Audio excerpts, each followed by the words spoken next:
Bonsoir, mesdames et messieurs. J'espère que vous allez bien, où que vous soyez, que la paix de l'Éternel s'abatte sur vous en ce dimanche. Oui, au mois d'avril 2024. Mesdames et messieurs, nous sommes dans la même logique.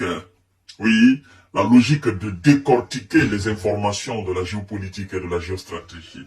Encore une fois, c'est votre comédien préféré, Monsieur Zelele, qui avertit, c'est un avertissement ce qu'il vient de faire. Il dit clairement aux Wiza, ses fournisseurs, oui, si vous ne faites pas ça, nous allons perdre la guerre. C'est comme s'ils n'avaient pas encore perdu la guerre. Ça me fait beaucoup rire. Avant que je n'entre dans les tréfonds de ce sujet, permettez-moi de vous dire tout simplement de vous abonner sur cette page, d'activer la cloche de notification, de partager surtout, appuyez sur le point partage, vous partagez. Vos partages sécurisent chaque émission que nous faisons et que nous postons sur cette page. Donc, je vous demande humblement de partager la vidéo dans tous les groupes possibles. Et écoutez ce que le comédien préféré des Américains et des Européens vient de dire. Vous allez en rire, mais je m'en fous. Je suis là pour vous informer, n'est-ce pas, pour partager la bonne humeur avec vous. Mesdames et messieurs, alors, nous allons directement dans le vif du sujet. Alors, mesdames et messieurs, écoutez très bien. Kiev perdra la guerre contre la Russie si l'aide américaine de 61 milliards de dollars reste bloquée au Congrès, avertit M. Zelensky. Partagez la vidéo dans tous les groupes possibles. Si le Congrès n'aide pas l'Ukraine, l'Ukraine perdra la guerre.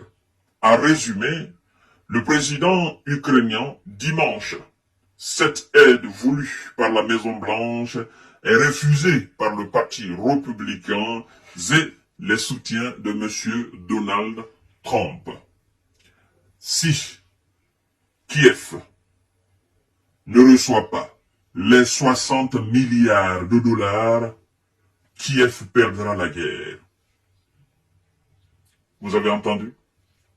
Il n'a pas dit si Kiev ne reçoit pas les 50 milliards promis par Bruxelles, Kiev perdra la guerre. Il a dit les 60 milliards de dollars américains. Parce que Zelensky n'est pas fou. Non, il est loin d'être un fou. Il sait que les promesses blabla des otaniens du continent européen ne seront jamais réalisées. Ils vont jamais tenir cette promesse. Il sait par contre qu'avec les Américains qui ont une culture basée sur la guerre, qui ont une politique basée sur la destruction, basée sur la manipulation et basée sur le chaos à travers le monde, il sait que ces gens vont lui donner. Parce qu'ils ont fait preuve de cela depuis 2022. Mais sauf que, dernièrement, avec l'avènement des élections, des campagnes électorales américaines, et M. Donald Trump qui est décrié de gauche à droite dans les États américains, qui n'est pas vraiment le chouchou de la jeunesse américaine, parce que cette jeunesse ne veut pas du tout de conflit, elle est fatiguée d'entendre le nom de son pays dans tous les dossiers, dans tous les sales dossiers de ce monde-là. Hein? Vous ouvrez un sale dossier en Moyen-Orient, les États-Unis. Vous ouvrez un sale dossier en Afrique, les États-Unis. Vous ouvrez un sale dossier dans l'Amérique du Sud, c'est les États-Unis. Vous ouvrez un sale dossier, hein, n'est-ce pas, en Ukraine, c'est les États-Unis. Vous ouvrez les sales dossiers de ce monde-là, ce sont les Américains. La jeunesse américaine est fatiguée maintenant d'entendre le nom de son pays dans les sales dossiers. Et M. Donald Trump compte sur l'électorat des jeunes. Mais actuellement, les jeunes ne veulent pas confier leur destin à monsieur Joe Biden. Monsieur Joe Biden. Vous comprenez? Alors, le fait de dire que les 60 milliards sont bloqués par les républicains, les partisans de Donald Trump, moi je trouve tout simplement que c'est un prétexte. À mon sens, les Américains, ils ne veulent plus parler, ils ne veulent plus entendre parler de l'Ukraine. Et il fallait quand même que M. Zelele s'attende à cela. Il fallait qu'il s'attende. Il a vu l'exemple de la Libye, l'exemple d'Afghanistan, l'exemple d'Irak. Il a vu tous ces exemples-là. Mais Lui, il s'est obstiné parce qu'on lui a convaincu, oh non, laisse-nous faire, on va régler ça en une semaine et puis c'est fini. Chère dame, cher monsieur, chère demoiselle, je peux vous assurer que monsieur Zelensky ne s'attendait pas à ce que lui, il se mette sur pied en quémandant de l'argent ou en quémandant des munitions ou des chars aux Occidentaux. Parce que j'en suis sûr, on lui a convaincu de long en large, au niveau de toutes les lignes, que ça ne va pas durer.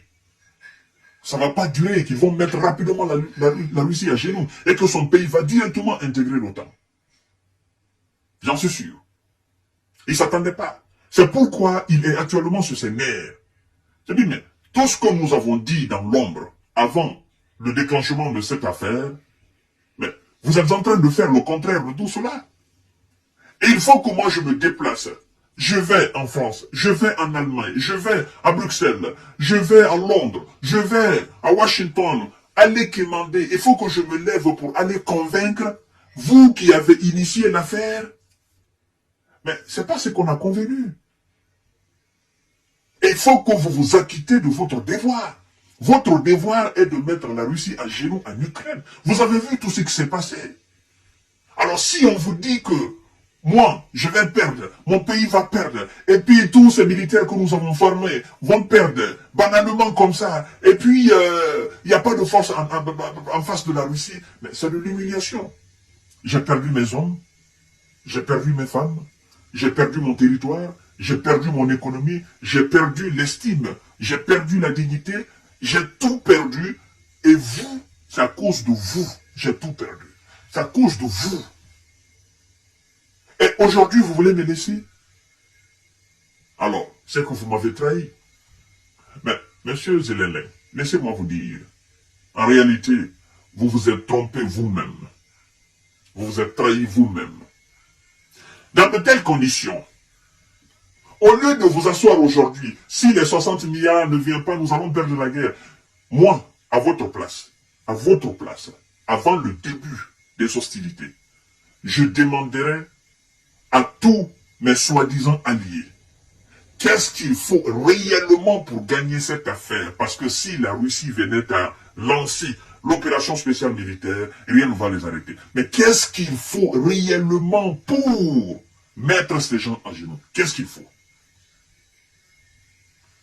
Qu'on me mette tout cela d'abord sous la main.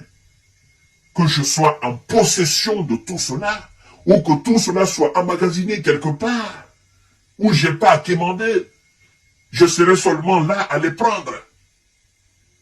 Avant de commencer quoi que ce soit.